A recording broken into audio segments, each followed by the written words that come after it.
ulang presyo ng mga luxury items na pagmamayari di umano ng mga kongresistang pinagtulungan si Vice President Sara Duterte, partikular na ang Office of the Vice President Budget sa taong 2025, opisyal ng manawagan ang maraming netizen na pakasuhan ang mga kongresistang tila nabulgar ang mga di luho nila sa katawan na pinaniniwala ang pera ng taong bayan ang kanilang nilustay. Kabilang sa pinaiimbestigahan ang 6th District of Manila Representative na si Benny Abante na pinaniniwalaang isa lamang pala sa kanyang mga koleksyon ang 18.5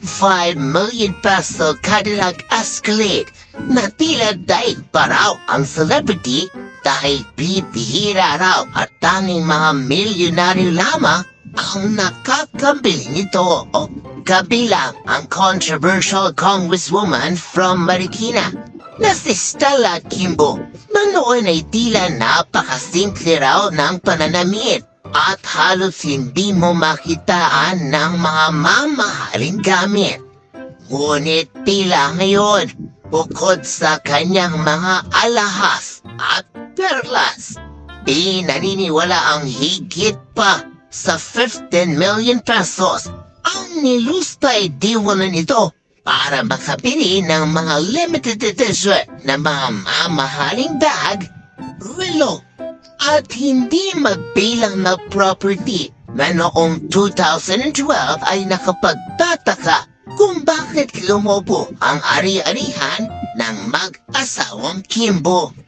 At isa pa sa pinupunterya ng maraming netizen na maimbestigahan ang controversial congresswoman from Abra na si Jean Bernos na tunay na nakakalula ang mga halaga o mga perang ginastos nito para makabili na lamang ng ilang mga gamit na talagang bukod sa artista, ilang mga Hollywood star lamang ang makaka-afford. Dahil sa tutak ng kanyang mga nabulgar na ari-arian o mga relo, tag at mamahaling diamante, tinatayang humigit kumulang 156 million kagad ito. Hindi na raw magtataka ang taong bayan kung patuloy na maghihirap ang mga mamamayan dahil sa tila hindi mabilang na mga kongresistang nangumurakot sa kaban ng bayan.